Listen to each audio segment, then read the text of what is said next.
Welcome to the City Debate Show. Joining me around the table today, footballer turned broadcaster Andy Hinchcliffe and that very fine football writer for The Mirror, David McDonnell. Right, Andy, before we talk about the City serious stuff, we must say happy birthday and get well soon to Ken Barnes, who's turned 80 and sadly had a fall.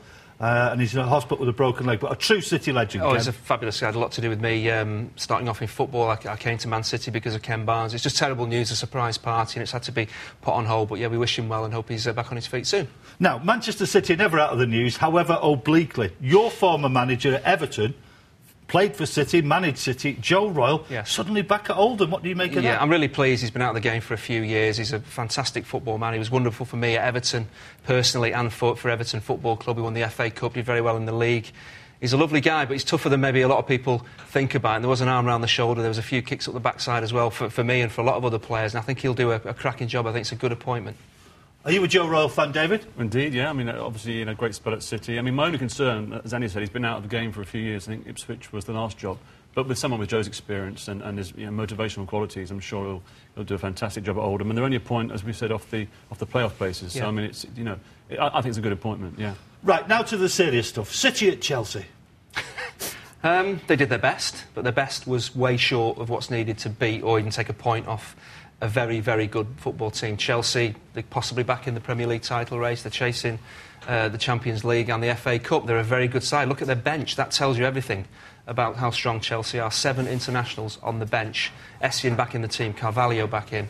They're just a fabulous team, and City, huffed and puffed, tried their best. They were short of a few players. Bellamy, Company, De Jong didn't play, and I think they would all have been straight into that City team. So they tried their best, but they were well beaten. Even though it was only 1-0, Chelsea could have had a few more goals. It was a tough afternoon. It did look, David, very much men against boys yesterday, didn't it? Yeah, I mean, it's becoming a bit sort of depressingly familiar, isn't it, this away pattern? I mean, it's only 5 points, is it, from 36, and it just, from the off, City didn't look in it at all. And, of course, we say they missed De Jong and obviously Company, but, I mean, it was... They didn't sort of defend well, and Chelsea were at them from the start, and it just you could never see City getting anything out of the game. And in fact, they actually did well to limit it to 1 goal because I mean Dunn and Owen defended extremely well.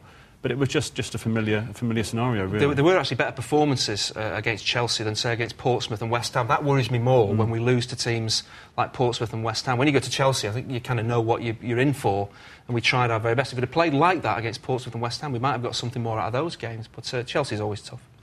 But as a City fan myself, David, there's this little feeling in your head when you can produce really good football at home and you don't produce anything away, the away form is abject, then you start to have this feeling that you might be looking at a team of homers, and that's quite worrying, really. And I think the chief culprits there are Robinho and Elano. I mean, Robinho's sort of commitment away from home has long been questioned this season, and he proved it again on Sunday. That he wasn't there at all. I mean, it was just for all the money, 32.5 million. I mean, he just isn't delivering away from home. It's okay, turning on at home.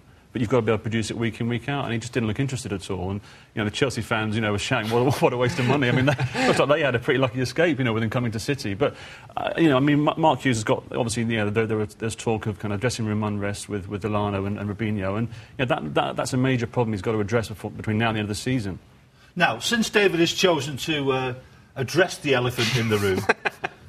No, but it is a fact. About me, or you talking about Robinho and Elano? No, but it is a fact, Andy.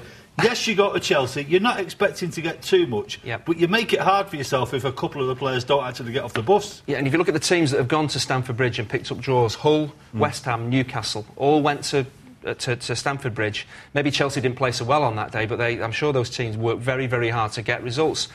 Away from home this season, 1 win in 15 away league games. That tells you the team aren't doing the business away from home. They play some fancy football, but winning away from home is more about getting stuck in, closing the opposition down, making life hard for them. And 1 win in 15 tells you that they haven't been doing that often enough. And I don't like to necessarily pick on 1 or 2 players, but you have to say recently, I mentioned Portsmouth and West Ham, if you look at the application of certain players, Robinho, Elano, yes, it hasn't been good enough. I mean, the hallmark of Mark Hughes' side, obviously Wales and Blackburn, has been this team with a collective work ethic. And that was really missing. I mean, as we said, apart from the likes of Dunn and New and a few others, there wasn't that commitment there. And I think that'll be the biggest concern to him. But there's one game as well, Aston Villa at home. No Robinho. We worked our socks off to close Villa down. We were fantastic. In my opinion, the game of the season for City. We played against a good side, worked very hard, and and won the game. So it shows we have the capability. Maybe it's about the personnel that Mark Hughes goes for. But in some ways, Andy, to me, that makes it worse because you know they're capable of doing it. Yep. But unless you've got 40,000 City fans behind you at home, it seems that it's harder and harder to do. Well, what does Mark Hughes do? Sometimes a lot of clubs do pick different sides home and away, but if you put Robinho on the bench and he costs £32 million, does Mark Hughes think, well, are the owners looking at me saying, what on earth are you putting our most expensive player on the bench for? But needs must, and it's the team that's the priority. It's getting the result that's the important thing, not the individuals and feeling you've got to play people. You have to pick a team that can get the job done, and in the future, certainly in the summer, I think David's right, we might well have to sort out a few players, and when they're away from home next season, we'll probably see a very different City team. Well, David, it's an interesting point that Andy raises because this isn't the finished Mark Hughes side. For example, he missed out on Rocky Santa Cruz. But it is definitely a side with the Mark Hughes stamp, and he will be judged on what they do in the balance of the season. So should he take the bull by the horns and say, Robinho at Eastlands wouldn't leave you out for all the tea in China, but on the road, I'm going to put a grafter in. Yeah, but I think, as Andy said, he's under pressure from the owners to if you spend a record amount on a player like Robinho, as City have done, you've got to play him. They'll be asking questions if he's sat on the bench at Stamford Bridge. So you've got to play him. You didn't really have an option, to play Alana because obviously De Jong and company were missing. But it's difficult. I mean, there's a lot of factors he's got to kind of weigh up, and I think it's a difficult one for Mark. But my own view, and we talked about this before we came on air, I don't think Robinho will be at City next season. I don't think Alana will be. I think mentioned earlier on about the disruptive influence they have in the dressing room. You saw that when Alana came off yesterday, straight down the tunnel, didn't show Mark Hughes any respect whatsoever.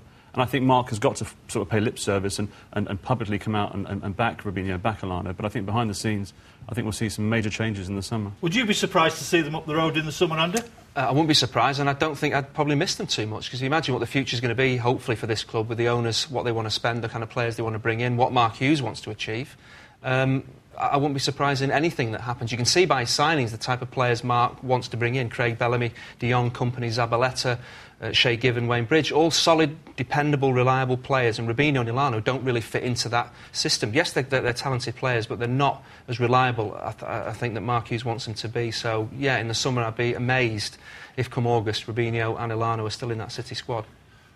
Isn't there a potential conflict here, David, in as much as you know what Mark Hughes is trying to do, you understand the type of players he wants to bring in to take City to the next stage, but if the owners, and it's their money ultimately that he's spending, want a megastar in the side, somebody says, well, this is what I'm trying to do, and the owner says, that may be what you want to do, but we want this. Well, I think that's clearly the problem, and there are two lists of players. There are the lists of players that the owners want, and there's a list of players that Mark wants. That's scary, though, isn't it? Oh, of course it is. I mean, and you've got to have a manager in control of the football side of the club. And we say this so many times, look down the road at United, with Alex Ferguson. I mean, he's in control of the club, and you've got to, owners have got to hand that over to Mark, certainly. Otherwise, the club is doomed. I mean, Kaká, again, Mark paying lip service and saying he's a great player, wanted to buy him. I mean, he's not the sort of a Mark Hughes type player. I mean, he's a luxury player like Robinho is.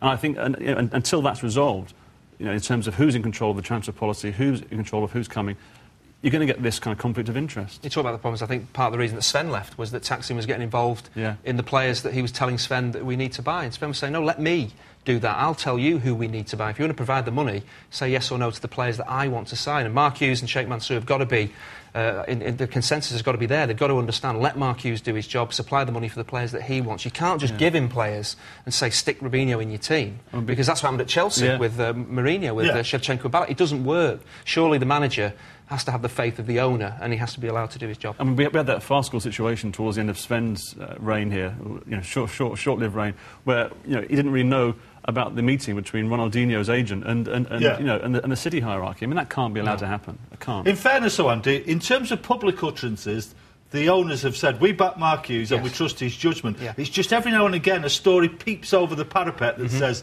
there's this list that the owners want to buy and this list that the manager wants to buy. Yeah, Robinho coming in they tried to buy Berbatov, it was transfer deadline day. It was as much a statement of intent of what the club are capable of doing, the amount of money and the willingness they are to move the club forward. That's why I think Robinho was signed.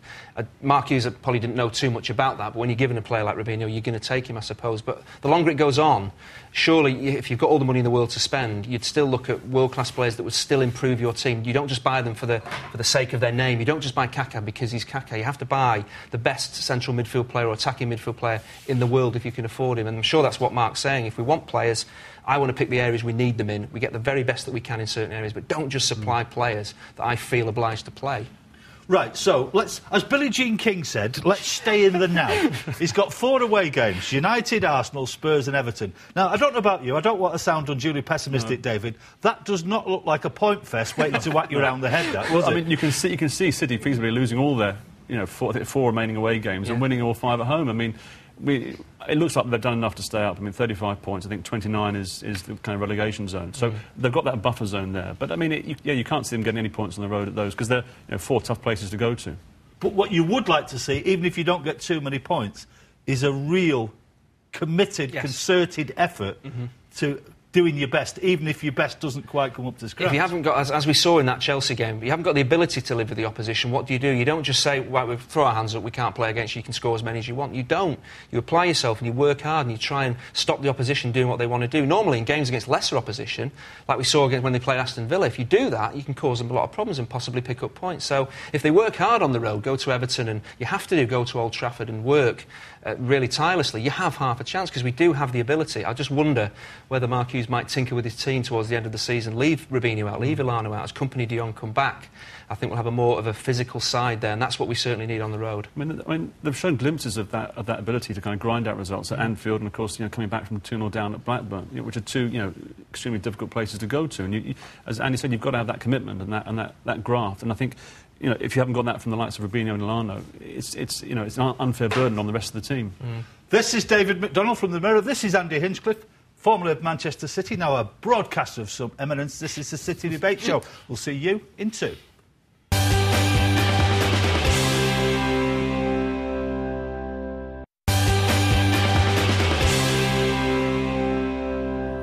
City Debate Show. Join me around the table today, Andy Hinchcliffe and David McDonnell. Right, we were talking before about the things we weren't that impressed with against Chelsea. Now, are we? Yeah. No, but let's take some positives, because I don't know about you, Andy, but Nader Manua, having had a chance at a decent run in the side, I think he's taken that chance pretty well. He has. He needed a run in the team. He's had so many injuries. He's lightning quick, as we saw against Chelsea. A couple of tackles he made on Anelka and Drogba. And that's been his problem. He's had hamstring injuries, muscle injuries, because he is so quick, big and strong. But now he's had a run of games alongside Richard Dunn, who's come back from a suspension. And I think he's been fantastic as well. The pair of them look really solid. You've got Shea Given behind them as well, Wayne Bridge and Micah Richards. There's a settled look now to that back 5. I think that's vitally important. But Nader Manua has done himself no harm at all. People are really now noticing what a good defender he is. We always knew it. He just needed a run of games to show it. He seems... Go on, David. I think Nader relished the kind of the battle with Drogba. Yeah, a real physical challenge. Because Nader's a big, robust, strong lad, and obviously Drogba's a very, very physical forward. And I think he relished that challenge. And as we said, before the break, it was 1-0. But I mean, he made a great tackle against Drogba. I think Dunny came across to kind of cover as well. But I mean, he played superbly, Nader. Now, Micah Richards, he set the bar very high for himself with his early form. I think we're generally agreed that he's plateaued a bit. Did he play quite a bit better against Aalborg the other night? I certainly think he did. He's maybe he was a bit worried about his position in the team as well, because Pablo Zabaleta was playing in central midfield, so Micah was at right back. But then when De Jong joined the club as well, and there was maybe you look at De Jong and Company as the 2 central players, naturally you'd maybe look at putting Zabaleta back to right back. So was Micah under a bit of pressure? So maybe he had to start performing. But like Richard Dunn, they started the season slowly, and their confidence seemed to get knocked. And Micah, just in the last couple of games, he looks as though he's getting back to what we know he's capable of. So he's still a young man. He's achieved so much so quickly that we write him off probably a bit too soon. He's still a good player. They just need to get back to playing regularly. Once the confidence returns, again, we'll see what a good player he is. Well, Martin Keown a few weeks ago, David, and he was not a bad defender himself, he reckons that if Micah's prepared to learn the lessons, the positional lessons of playing football, and if you ally that to his obvious physical attributes, he could be a true great. Oh, absolutely. I mean, I think Mark Hughes has made it clear that he sees him as a right back, and that's where his kind of preferred position is. But I don't think it was any kind of bad thing that Mike obviously was injured, but he had this kind of dip in form, and there were suggestions he was starting to believe his own hype, on and off the pitch and everything. And I think because his career had nothing but an upward curve. For someone so young, it maybe kind of brought him back down to earth a little bit, and made him refocus and kind of get a bit more perspective in terms of where he is and where he needs to go. But certainly technically, I mean, he's got the pace to recover from any situation. It's important for Richards and Nader Manua, if they stick to what they're good at, defending, they're quick, they're strong, they head the ball well. If they do all those things regularly, they'll look fantastic players. It's when you overcomplicate your game and try and do things you're not comfortable with, is when people start to look at you and say, well, what's happening there? So they're getting back to their best because they're sticking to what they're good at. What about De Jong? I thought when we bought him, another central midfield player, we had Zabaleta in there, we had Company in there, with Delano, Stevie R, and I thought, well, do we really need him? He's not eligible for the UEFA Cup. But at Liverpool really showed me why Mark Hughes rates him so highly. He was outstanding against Liverpool and very important. I think for a City team that has maybe a Robinho in it and Sean Wright-Phillips bombing forward, you need that insurance in midfield. And I wouldn't be surprised long term you look at De Jong and Company as those two central midfield players, maybe with two wide players, someone ahead of them as well. They could be very, very important. Nigel de Jong's done really, really well. Right, let's do a little bit of speculation, because it is the best bit of sitting around any table. There was a story in one of the Red Tops, not yours I don't think, but on one of the Red Tops, that City's primary transfer target come the summer could be Gareth Barry. Now, he's a very good player, but the bit which will have intrigued a lot of City fans, myself included, David, the fee was £6 million plus Michael Johnson and Daniel Sturridge. Well, I mean, that's a very difficult one, because I think, Villa were so reluctant to let Gareth Barry go, and I can't see them letting him go for $6 million plus Sturridge and Johnson. I mean, it wouldn't make sense to me.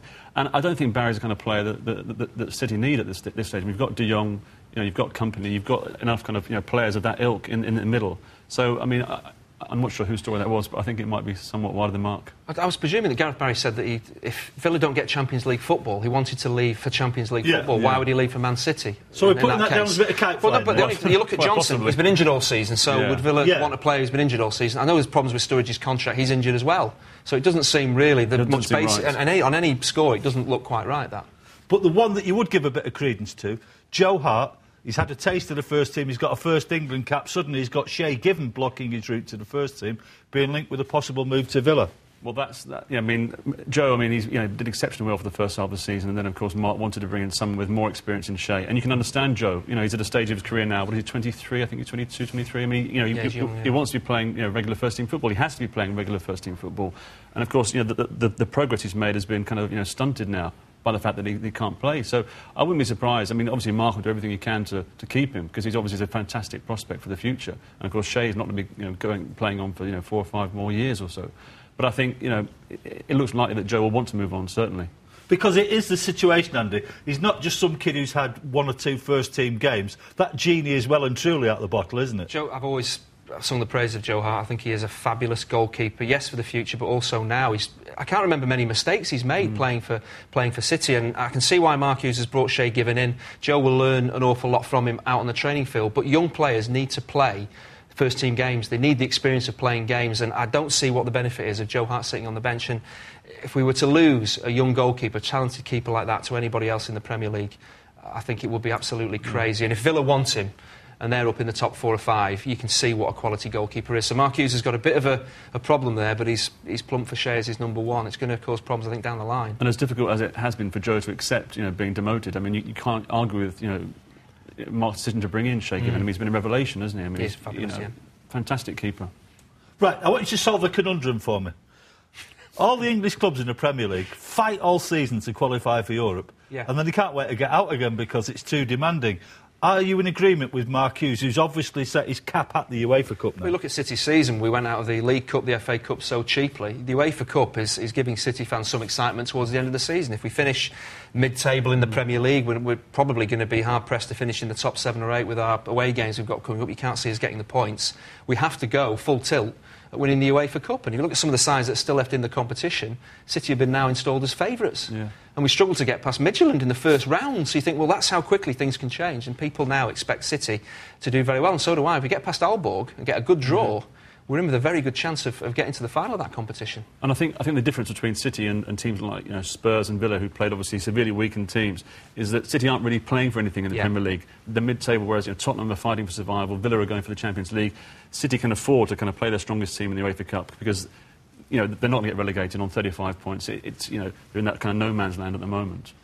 Interestingly, though, Andy, because if we win the UEFA Cup, it changes to the Europa League. We've already won the UEFA Cup now. We've already mentally moved on when to we win it. No, but next year it changes to the Europa League, so they might let us keep it. To the what? To the Europa League, yeah. Oh, I've never heard of that. I think we want to make it a bit longer. Oh, I see, right, yeah. So you have to play 114 games to win. Is it 19 games 19 to win games, the competition? He doesn't care. For City, it's fantastic. They'll be looking forward to this Aalborg game. The City fans will get a good draw if we've got Werder Bremen or Hamburg, whatever, in the next round. It's great. European football. Hopefully the crowds will improve as well. It's something to look forward to, and we just have to build on it. We have to win the competition to presumably stay in it for next season if we don't qualify through our league place. So it looks like we'll have to get to Istanbul and win the thing to have European football next season. No, but I think in some ways, David, the UEFA Cup is the poor relation of the Champions League in the same way the Carling is of the FA Cup. But suddenly, when you get to the quarter-finals and semi-finals, that 26,000 becomes 46,000 and it develops a momentum then. And also, you look at the quality of sides that have gone out of the competition. AC Milan have gone out, Valencia, Tottenham, Aston Villa. I mean, we're not talking about kind of second-rate sides here. We're talking about decent European sides. So I think, City are in a great position now. I mean, Allberg, they got a 2-2 draw at Old Trafford. I mean, they're not a bad side, but I mean, City should overcome them. They've got the 2-0 advantage from the home leg. Didn't concede a home goal. So I can see them progressing, and why not? Why not go all the way? I know that this makes me sound a bit half-empty rather than half-full, but based on the performance the other night, you can't help thinking they should have really put it well and truly to bed, shouldn't they? There was only wayward finishing that cost us. We dominated the game. They had a couple of chances, but they play Danish football. We've seen with Mitchell and Copenhagen. It's very open. They look to score goals. Whether they're home or away, they look to score goals, and that helps City's case. In the game at Eastlands, very open. We had a couple of quick goals. I thought we could have scored 5 or 6 in this match. Could have been 6-2, but that would have made the second leg a formality. It's a bit trickier than maybe it needs to be, but they're under pressure. It's a small ground, Aalborg, as well, and I think 10,000, 12,000 people in there. They'll be driving their team on to get the first goal. But if they play as open as they did at Eastlands, you have to think Stevie Ireland, Sean Wright-Phillips could have a field day. And I think it'll be a high-scoring draw. There could be a couple of goals apiece in the second leg. Well, we're looking for positive notes, and I know we've sung his praises all season, but I thought it was a lovely comment from Gary Cook that said, if we had got Kaká, he'd have been hard pushed to get Stephen Ireland out of the side. And that isn't as outrageous as you think, the way he's played this season. No, he's had a fantastic season. I mean, he's got 10 goals this season. It's just his all-round play and, his finishing, his ability to pick out passes. I mean, he's the first name on Mark Hughes' team sheet, and rightly so. Absolutely. I love to watch him play now, because when he first got in the side, Andy, you saw these little cameos that got you excited on the edge of your seat, but it was fleeting here, there. But now he's filled out, his physical presence. He looks a really top player now. To me, he seemed like a player who had all the technical ability in the world. He was afraid to be a star, where now people are talking about him and he's comfortable with being one of our very best players. And he is technically very good, but we talk about the application of certain other players. Stevie Ireland, in every game that he plays, he runs a hell of a long way in terms of making tackles and getting back and helping out his defence. Brilliantly gifted going forward, can score goals. He has everything. Now he's worked on his fitness. I think he worked hard last summer to bulk himself up. He did a lot of martial arts training, apparently. He's really strong, and you can see that in his game. From first minute to last, in every match he's played in, he's just kept going, and he's been phenomenal. My player of the season, without the season even being over. So, just to finish, David, we win the UEFA Cup, and we win all our home matches, and we'll all wonder what the season was worried about. Well, I think winning the UEFA Cup, obviously, there's a lot of speculation about Mark and his future. I don't think the owners are going to be hasty. I think Mark will still be in the job come next season. But obviously, of course, winning the UEFA Cup would give him that maximum job security. Many, many thanks, as always, to Andy Hinchcliffe. Always a pleasure to have him round the table. And David McDonnell from the Mirror, delighted he could join us again. I'll say one more time, happy birthday to Ken. Get well soon. And I'll see you, same time next time, City Debate Show.